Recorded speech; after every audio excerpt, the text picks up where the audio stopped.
pessoal, tudo bem? Meu nome é Maria Luísa Rodrigues Lima, sou estudante do primeiro semestre de Economia e hoje nós vamos falar sobre Estado e Capitalismo. Para isso, nós baseamos o trabalho no livro A Grande Desistência Histórica e o Fim da Sociedade Industrial, do autor Márcio Rothman. E como convidada entrevistada, eu trouxe minha colega e amiga Giovana Stolfi, também do primeiro semestre de Economia.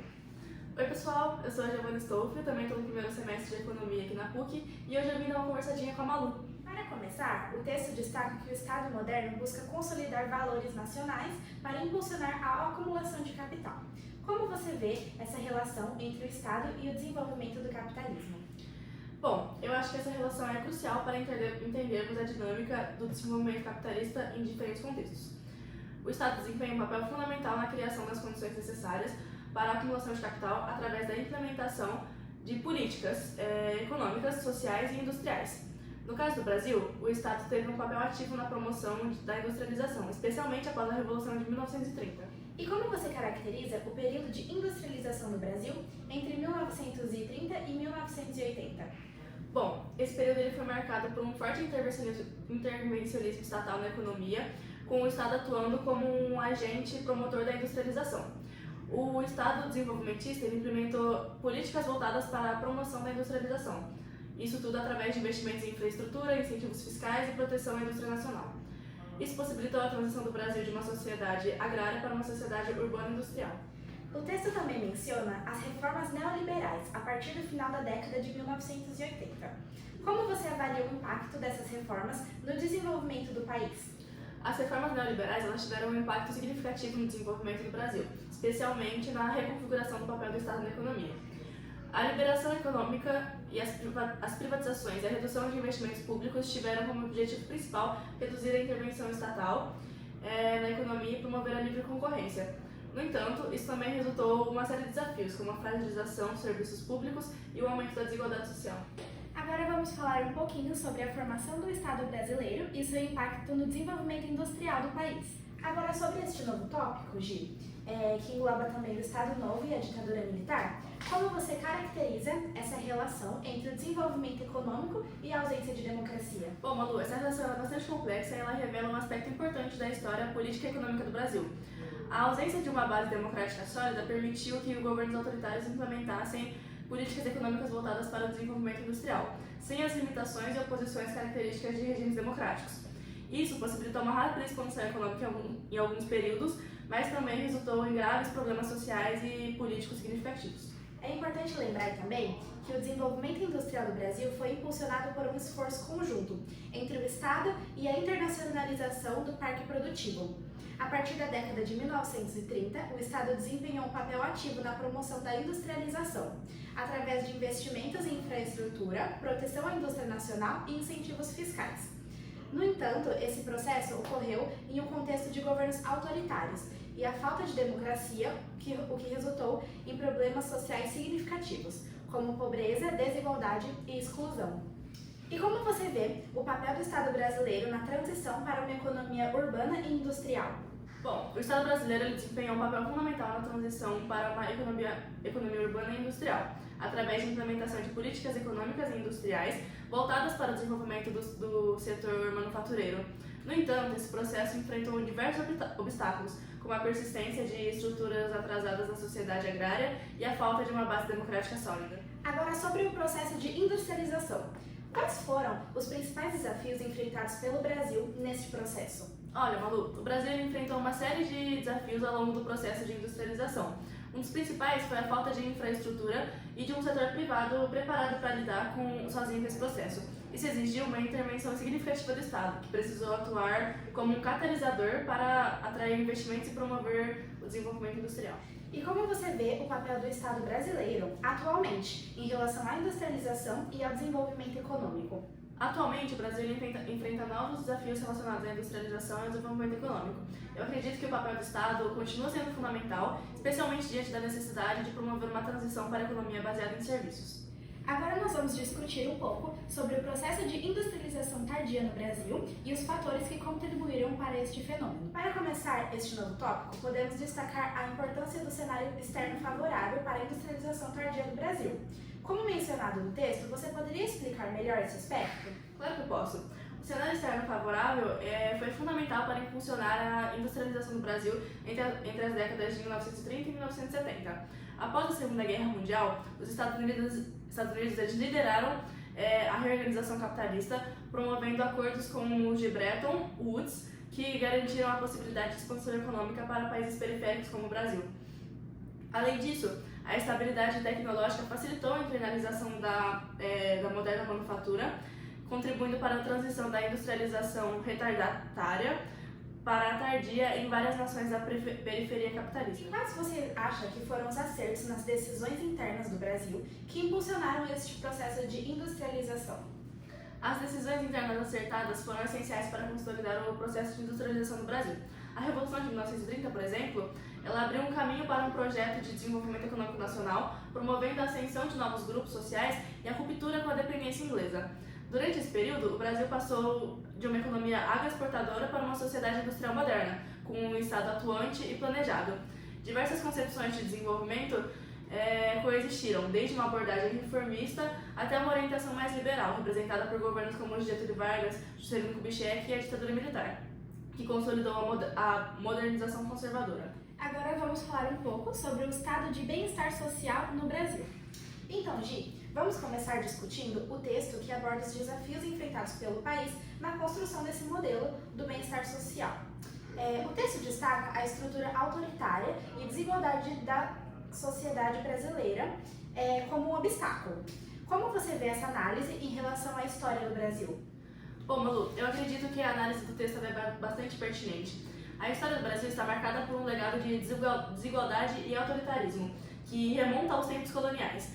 A estrutura social hierárquica e a concentração de poder e riqueza são características profundamente enraizadas na nossa sociedade. Isso tem impactado significativamente a construção de um estado de bem-estar social, pois as políticas públicas elas muitas vezes refletem e perpetuam essas desigualdades. Agora vamos falar um pouco sobre o panorama de longo prazo da exclusão social no capitalismo periférico.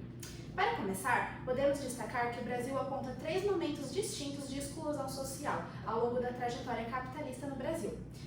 Poderia nos explicar um pouco mais sobre esses períodos e como cada um deles contribuiu para a exclusão de massas empobrecidas? Claro, eu explico sim. Vamos analisar esses períodos com mais detalhes. Durante a República Velha, período que compreende do início do século XX, a exclusão social estava intimamente ligada ao modelo agrário exportador predominante na economia brasileira.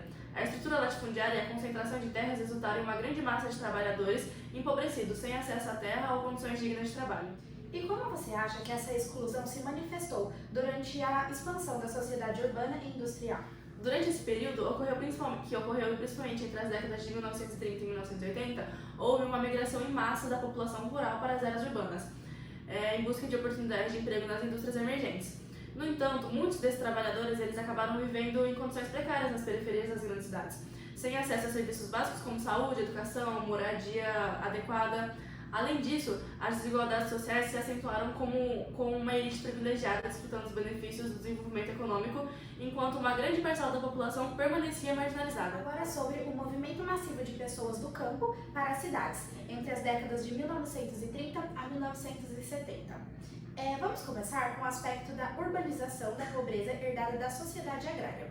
Como você descreveria esse processo e qual foi o impacto mais significativo desse fenômeno na estrutura social brasileira? O processo de urbanização da pobreza foi verdadeiramente impressionante, levando a uma rápida conversão de grande parte da população para áreas urbanas em um período relativamente curto. Isso resultou na centralidade do trabalho assalariado, o que, por sua vez, trouxe à tona a questão da cidadania regulada, ou seja, o assalariamento formal, mesmo sob o controle estatal, tornou-se crucial para a transição da cidadania abstrata do liberalismo para a cidadania regulada. Isso estabeleceu uma estratificação ocupacional corporativa no contexto urbano e industrial, onde os direitos de cidadania estavam intimamente ligados à posição ocupacional das pessoas. Agora sobre o estado de bem-estar social ligado à gestão da exclusão capitalista na sociedade de serviços no Brasil. Agora sobre o estado de bem-estar social e a gestão da exclusão capitalista na sociedade de serviços no Brasil. Vamos começar com o impacto da globalização neoliberal no mercado de trabalho brasileiro. Como você descreveria essa transição do trabalho assalariado formal para ocupações não assalariadas e terceirizadas? E qual foi o efeito disso na estrutura social do país? A transição do trabalho assalariado formal para ocupações não assalariadas e terceirizadas foi uma mudança significativa na estrutura do mercado de trabalho brasileiro. Isso resultou em uma concentração dos empregos na base da pirâmide social, com uma redução dos empregos na classe média. A maioria das ocupações passou a receber até 2 salários mínimos por mês, o que contribui para o achatamento dos rendimentos e para a expansão do setor terciário da economia em detrimento dos setores primário e secundário. A informalidade também se tornou mais comum, prejudicando a dinâmica capitalista e a estabilidade do mercado de trabalho. Ainda dentro desse tópico, vamos falar sobre o impasse político entre o estado de bem-estar social e a conversão privada da oferta via mercado na transição para uma sociedade de serviços. Como você descreveria esse impasse? O impasse político descrito no texto ele reflete um dilema fundamental enfrentado no Brasil nas últimas décadas. De um lado, temos a construção do estado de bem-estar social, que busca garantir a inclusão social das massas empobrecidas na economia por meio de políticas públicas. Por outro lado, observamos uma tendência à privatização dos direitos sociais trabalhistas, impulsionada pelo neoliberalismo e adotada por governos posteriores a 2016. Esse embate entre um modelo mais solidário, representado pelo estado de bem-estar, e uma abordagem mais individualista, baseada na conversão privada de oferta via mercado, gera um impasse político que afeta diretamente o futuro do país. Agora vamos falar um pouco sobre os equívocos internos que impactaram a trajetória econômica do país desde os anos 1970 até os dias atuais. Para começar neste tópico, o texto menciona que o Brasil não conseguiu enfrentar os desafios da terceira revolução industrial como os outros países, como a Coreia do Sul, por exemplo. Quais seriam esses desafios e por que o Brasil não foi bem sucedido em superá-los? Os desafios da terceira revolução industrial incluíam a rápida adoção de novas tecnologias e a adaptação a um ambiente econômico global cada vez mais competitivo.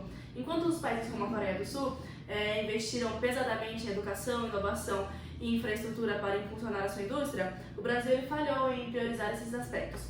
Além disso, políticas econômicas equivocadas, como o fechamento da economia nacional durante o programa de ajuste exportador nos anos 1980, retardaram a competitividade brasileira e a adoção de novas tecnologias, dificultando a inserção do país na economia global. Ah, sim, compreendo. E como os governos neoliberais dos anos 1990 afetaram a indústria nacional com suas políticas econômicas? Os governos neoliberais de 1990 adotaram uma postura passiva e subordinada na globalização, prejudicando a indústria nacional com políticas com altas taxas de juros e valorização cambial. Essas medidas tornaram os produtos brasileiros menos competitivos no mercado internacional, levando a um aumento das importações e à diminuição da participação da indústria na economia nacional. Além disso, a falta de investimentos em infraestrutura e inovação limitou ainda mais a capacidade do Brasil de competir globalmente. Ah, sim. E como você acha que os governos do PT, nos anos 2000, tentaram reverter esse quadro e reconstruir o dinamismo econômico? Os governos do PT no ano 2000 tentaram reverter o quadro desfavorável adotando políticas voltadas para a promoção de desenvolvimento industrial e tecnológico, bem como para a integração regional e a cooperação com os países do BRICS. No entanto, essas iniciativas enfrentaram a resistência das corporações transnacionais e dos Estados Unidos, o que prejudicou a implementação de políticas mais ambiciosas e aprofundou a dependência do Brasil em relação aos mercados externos. E quais são os principais desafios enfrentados pelo Brasil nos últimos anos em relação à sua indústria e ao desenvolvimento econômico? Bom, nos últimos anos o Brasil tem enfrentado um novo quadro recessivo na economia, especialmente afetando o setor industrial. A falta de políticas consistentes de uma defesa da produção nacional e estímulos aos investimentos tem contribuído para uma maior dependência de produtos importados e um déficit significativo na balança comercial de manufaturas. Isso coloca em risco o futuro da reindustrialização do país e dificulta o desenvolvimento econômico sustentável em um cenário global cada vez mais competitivo. E para finalizar, a minha última pergunta tem a ver com a desestabilização no mundo do trabalho ao longo das últimas décadas. Então, para começar, o texto destaca a evolução econômica e social do Brasil ao longo dos séculos, desde o regime de acumulação extensiva baseado no trabalho escravo até a transição para o capitalismo e a modernização industrial. Como você vê esse processo de transformação do mercado de trabalho ao longo do tempo? Esse processo de transformação do mercado de trabalho no Brasil é extremamente complexo e multifacetado. Desde os tempos de escravidão até a modernização industrial, houve uma série de mudanças estruturais na forma como o trabalho é organizado e valorizado na sociedade brasileira. A Revolução de 1930 desempenhou um papel fundamental na promoção do desenvolvimento nacional e da sociedade urbana industrial, culminando na criação da CLT e na ascensão da sociedade salarial. No entanto, a partir da década de 80, com a emergência da segunda onda de globalização capitalista, assistimos a uma série de mudanças que levaram à desregulação de políticas públicas e à transformação do mercado de trabalho, incluindo a generalização da terceirização e o enfraquecimento da sociedade salarial e a classe média salarial. Então foi esse o nosso trabalho sobre o Estado e capitalismo, baseado no livro de Marx Postman.